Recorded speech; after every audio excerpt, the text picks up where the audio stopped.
What's up everybody, Matt Maran here for another car review. This is of course the 2021 Honda Odyssey. Huge thanks to Honda for providing me here with the Odyssey to review for you guys today.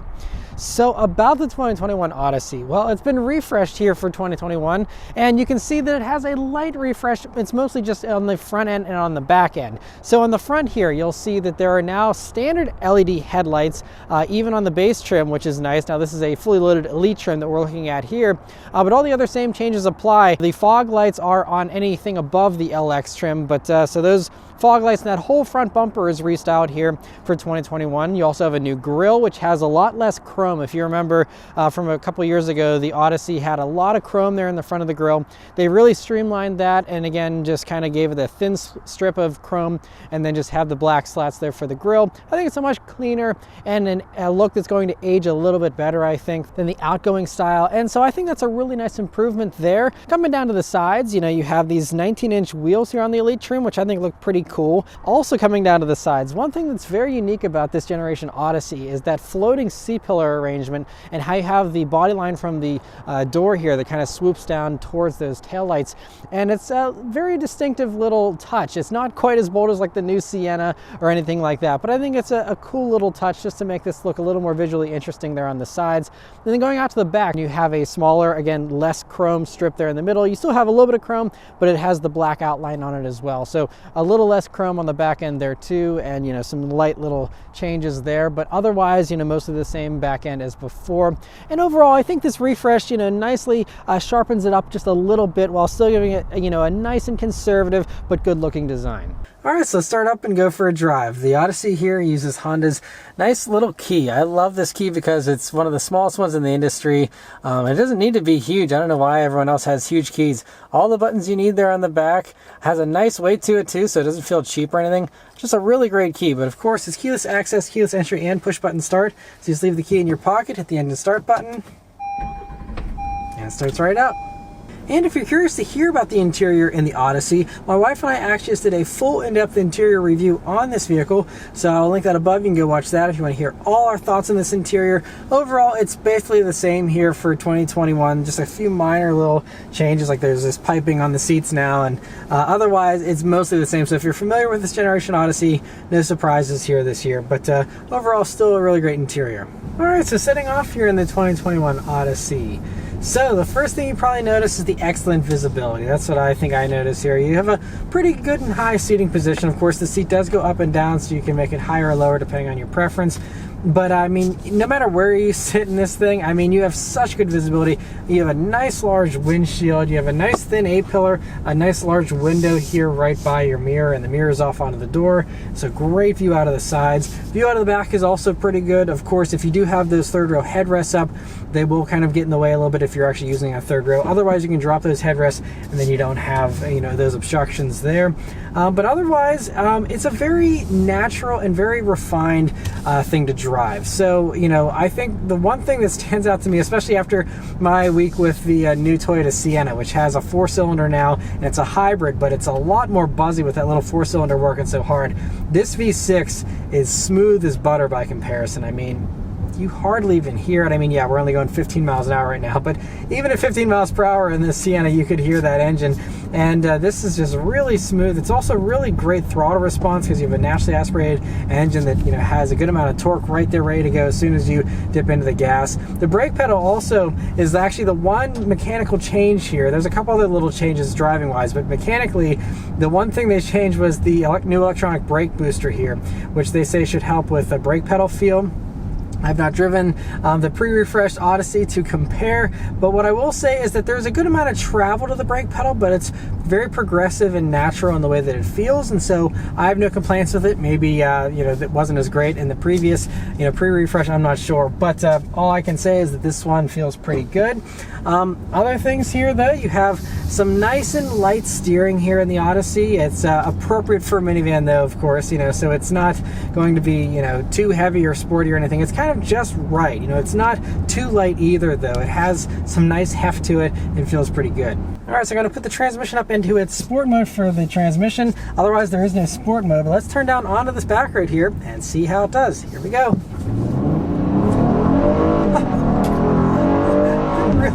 Really takes off. off, you do a VTEC, which rips in those upper RPMs there and really makes this thing feel pretty strong. It actually wants to spin the front tires there a good bit. I mean, it's kind of cold today. We have all-season tires, but very strong and peppy feeling. So we're running a 3.5 liter V6 engine with VTEC. It has 280 horsepower and 262 pound-feet of torque. 0 to 60 is about 6.5 seconds here in the Odyssey, and it's a pretty strong runner, I have to say, especially again compared to the Sienna, which is over a second slower with its 0 to 60, you know, way less horsepower and stuff. This feels really refreshing to have that nice strong V6. Of course, you do get the V6 in the Pacifica and in the Kia Sedona as well. So it's not like this is the only one with the V6, but this is the only V6 with VTEC. And if you're an enthusiast, you know, having that little rip in the upper RPMs there is kind of fun.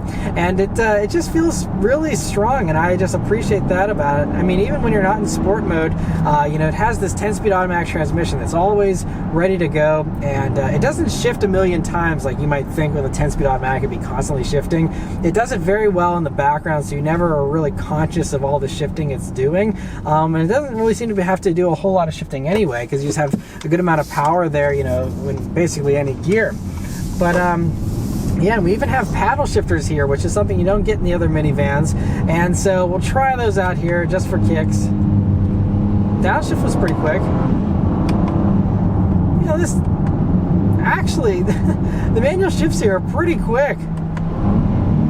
It's actually better than even some sporty automatics from some other companies. I'm pretty impressed with how it does the manual shifting.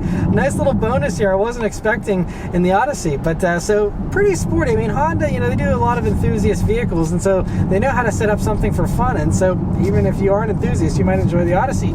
But we're coming up some corners here, and let's see how the Odyssey handles them. So we have these 19-inch wheels here on the Elite, which I think certainly help to give it a little bit of a flatter feeling. And again, nice and natural steering here, which certainly helps it to feel pretty direct. But it feels pretty good. Honestly, it's fairly flat and feels pretty confidence-inspiring. Yeah, I wanted to spin the inside tire there again because it really wants to torque steer. It's kind of funny. But honestly, this handles pretty well. I would say this is mid-pack. I think the new Sienna XSE, even though it's heavier by a couple hundred pounds, that seemed to feel a little bit sharper with its handling. It also had 20-inch wheels, so it was even 1 inch larger than these. That might have been part of what helped. But I do think that this does feel flatter and a little bit more athletic than the Chrysler Pacifica. I've not driven the Kia Sedona to compare that with these.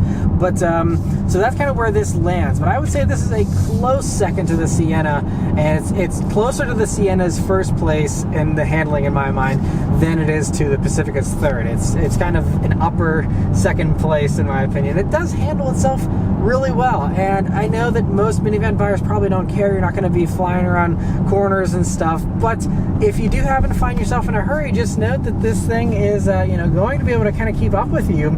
I think the only thing that I'm feeling is the lack of grip. So, you know, obviously you're on all season normal touring tires, nothing sporty obviously, but I think that's the only thing, is whether I'm accelerating out of a corner, I'm accelerating from a stop quickly, or if I'm just you know, kind of hustling it around corners a little bit.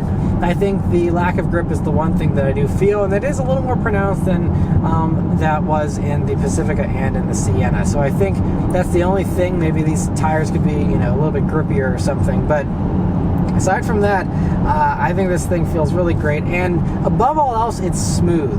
That's the thing, is this is, you know, just so buttery smooth and soft, and it does have a smoother ride than the Sienna XSE that I reviewed, at least.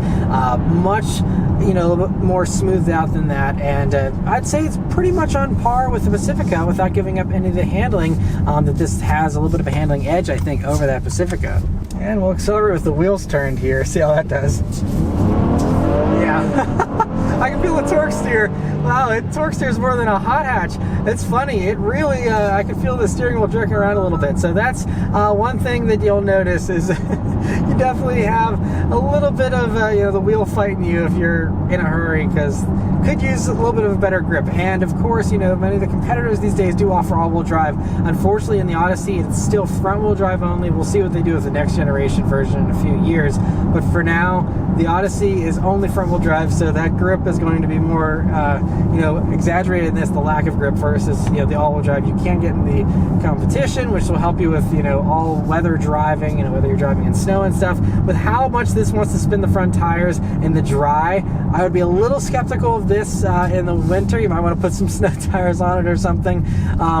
But yeah, so that is one thing I do really wish they would offer all-wheel drive, because Honda has such a fantastic all-wheel drive system in all their other vehicles like the Pilot and stuff with true torque vectoring, and that is really a fantastic system, and I'd love to see that put in here to help, again, further address those traction issues. But yeah, otherwise though, it's very just nice to drive. Now this is a little bit of a rougher road too, and you don't really hear any road noise. I mean, it's a very low hum, but compared to even like the Sienna that had more road noise, I think the Pacifica is pretty equally quiet to this. You do have, I think, some quieter glass here in the Odyssey for 2021 as well, at least here in the Elite trim, and so that certainly will, you know, help us to feel a little bit more refined. But it does feel very luxurious just with everything about the driving experience here, aside from the crazy wheel spin.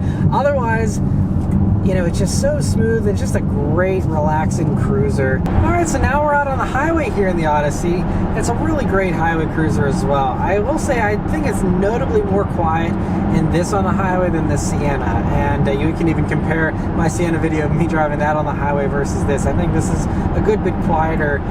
It's not going to be as quiet as a luxury car or anything, but I think they did do a nice job of, you know, keeping this really refined in here. A couple other things to talk about here while we're out on the highway is the safety technology here in the Odyssey. So like all the minivans here in you know, this segment, they all have a high priority with safety, and so, you know, whether it's the, you know, blind spot monitoring or the automatic emergency braking, the adaptive cruise control systems, you know, all those types of things are mostly standard here, and they are in the Honda, by the way. I mean, the adaptive cruise is standard, which, by the way, one of the new things for 2021 is the adaptive cruise control system now does stop and go driving, so we'll actually be able to inch up and do that low speed stuff for you, as well as also giving you pedestrian detection as well for the automatic emergency braking system to help to give you, you know, a little bit of extra safety there whenever you're driving around in the city and stuff with pedestrians about. And so anyway, but out on the highway here, I have the adaptive cruise control system on right now, and Honda, they just always do such a good job with their adaptive cruise control system, not only with the smoothness of the actual just normal adaptive cruise system, but also with their lane keep assist system, which I still maintain is one of the best systems on the market. I think Volvo's slightly better, but I think Honda's system, Honda and Acura, is really, you know, one of those top systems, and I love this system. It gives me so much confidence because it almost never loses track of the road lines, and that's something that a lot of the other companies, whether it's Toyota's system, GM's system, I mean, there's lots of other adaptive cruise control systems that really struggle to keep you in your lane and help with steering and stuff, whereas with the Odyssey here, it does a really good job of holding onto the lane. Now, every once in a while, it will get a little bit confused if the road markings are a little bit weird, or like right now we have a little bit of an odd paving setup here, so this can kind of, you know, throw it off a little bit, but it still does a really good job of keeping track of the road lines, and I'm always impressed with Honda's system. It always gives me so much confidence that it's going to hold the road line. You even notice that the first second that you turn on the lane keep assist system in the Honda versus the competition, you'll feel that the steering immediately gets tighter, and it does that because you can tell it's like once you hit that the lane keep assist system, it's like this is on rails. Like it's like, all right, we're like lasered in on these lanes, and it really does all these micro adjustments for you. And I love Honda's lane keep assist system. It is really one of the best out there, and so whenever you have confidence in a system like this, you use it a lot more. The only little complaint I can say, and honestly one of my only little complaints with the Odyssey in my week of driving here, is that the blind spot monitoring, not on the highway but around town, there will be a few times where it would just randomly illuminate on a 2-lane back road where there's no one around, and it would just start coming on. It just would flicker, and I don't know if it's just this car maybe has a little bit of a glitch, or the sensor's a little screwed up and so it's seeing imaginary things, or what the case might be, but just that's the only little thing that wasn't great. So if you're on a test drive and you happen to be on a 2-lane road, just make sure that your blind spot monitoring isn't going off constantly. But you know, it's very intermittent. It only did it a few times, and it hasn't done it here in my drive here on the review today, but it did do it earlier today, and it's done it a couple other times in the past week. I mean, I just really enjoy having the V6 power in these minivans. I know it is really great. You have really good fuel economy in the Sienna, and it does demolish all the other vans as far as its fuel economy, but having a V6 is still really nice. And on the highway, you don't really give up much fuel economy. So I've been driving this vehicle almost 200 miles now, and in my driving, I did do a good bit of idling to film this interior, but before that, I was sitting right around 19.5 mpg. Now, these are rated at 22 combined. It's 19 in the city and 28 on the highway. And so what I noticed, because I did end up getting, high into the 20s in the Sienna, so you do have better fuel economy for sure in that Sienna than what you're going to be getting in this. So, it just really comes down to, do you want the power, or do you want the fuel economy? It's not like the Sienna is horribly slow. I mean, it's only down by about 30 or so horsepower, but it just, having the V6, I don't know, I like having that extra power right at the tip of my toe. And so that is one thing that is really going to be the thing you're going to have to decide between these vans. They all have their unique niches about them, and things that make them better or worse than the competitors, depending on what it is you're looking for in your minivan. They're all kind of unique with exactly what they offer. But the last thing to mention here about the Odyssey is the pricing of it. So the Odyssey is, as far as the value proposition goes, it's not the strongest value in its segment, but it is, I think, a little bit of a better value than the Sienna, for example. So anyway, this Odyssey Elite that I'm driving here is just under $49,000, and that is a little bit on the high side. But whenever you look at the equipment that you get in here, it does kind of undercut the Sienna, because if you want a Sienna with a heated steering wheel, you have to go up to the Platinum trim, which is going to be almost $1,000 more than this. They're right around 50 grand. And then if you want everything that this includes, with the rear entertainment system and all that kind of stuff, you're going to be paying about $53,000 or so for one of those Siennas that's fully loaded for those Platinum trims. But it is still unfortunate that Honda keeps the heated steering wheel for just this top Elite trim. That's also the only way you get ventilated seats and several other key features that you have to go up to this Elite for. It's a whole long list of things that you only get here in the Elite. And I don't like whenever companies reserve some of those things for the highest trim, because heated steering wheels, yes, it's a nice luxury, but it shouldn't be something you have to get the absolute maxed out version to get. And thankfully, Chrysler, this is where they undercut both Honda and Toyota, because Chrysler with the Pacifica, not only do you have a much bigger infotainment system that's higher tech feeling in that, and you have just as much space, you have the stow and go seating in those,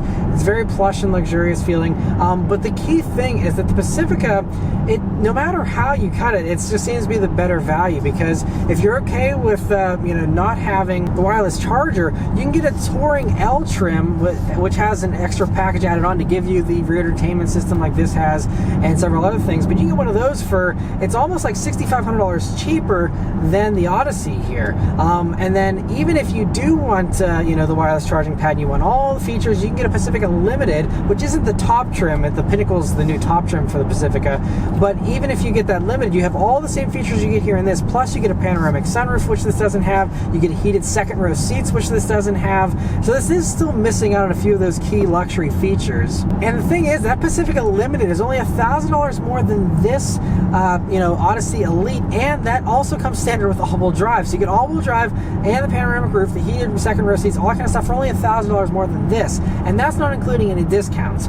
Generally, Chrysler's a little more generous with their discounts than Honda and Toyota are, so that price gap could get even larger, and you could end up being able to get an all-wheel drive V6 powered Pacifica with more luxury features for essentially possibly the same money or even less money than this. At the very least, like I said, MSRP versus MSRP is only about $1,000 more. So if you do want a V6 powered minivan, even if you want it in front wheel drive, like I said, you can save yourself several $1,000s there, and not even get the limited version and still have the same features. So that's why I wish that Honda would bring some of this stuff down.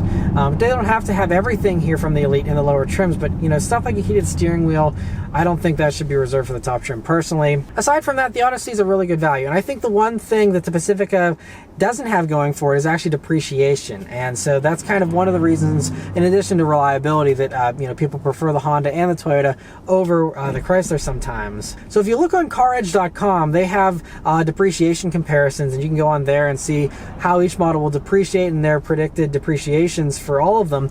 And so the Odyssey isn't the best. The Sienna is a little bit better. I think it's about 47% depreciation versus about 50 here for the Odyssey, and then it's about 59% depreciation over 5 years for the Pacifica. So the Pacifica is going to be the one that, if you're going to flip it within 5 years, you'll probably have a lower resale value on that, even dollar per dollar for, brand new pricing. You'll just lose a little bit more on the Pacifica. So if you're planning on flipping it in a few years, then the Honda and the Toyota are better investments. But again, you're starting with a lower price point. You're getting more for your money with Pacifica to start, so it might kind of come out to be a wash, even if you do have a slightly lower resale value in a few years. But that's something you'd have to just kind of go on. You can go on Car Edge or just kind of figure it out on your own. How that would all play out for you and what features are important to you. All things considered, I love the Odyssey here as far as minivans go. I think it's a really solid choice, and I think obviously you have so much more space than when you get in a Pilot or something like that. So I think for families, this does make more sense than all the three-row crossovers that are the popular choice these days. I think if you don't need all-wheel drive, especially here in the Honda, I think it makes a lot of sense to go for the Odyssey over a Pilot or something like that. And I think it's a very pleasant driving experience. Minivans are so much better than they used to be. It's been a while since I've driven any of the new minivans, so whenever I did all these 3 new ones here that are out for 2021, I was just really impressed with all of them. They all handle really well. They all have great power, great luxury, really nice driving dynamics, and it doesn't feel like you're in a penalty box compared with a 3-row SUV. And in some cases, I think these actually handle a little bit better than some 3-row crossovers. And again, you have so much more usable space, a little bit easier to live with than SUVs. And I think they did a really good job, and I think the Odyssey is just as much of a strong competitor as it always has been here. It still is a great choice, if you, again, value that magic slide second row seat and all the other things that I mentioned here. It just really comes down to what you're looking for in a minivan. It seems like there's a niche for everybody as far as different minivans offering different things.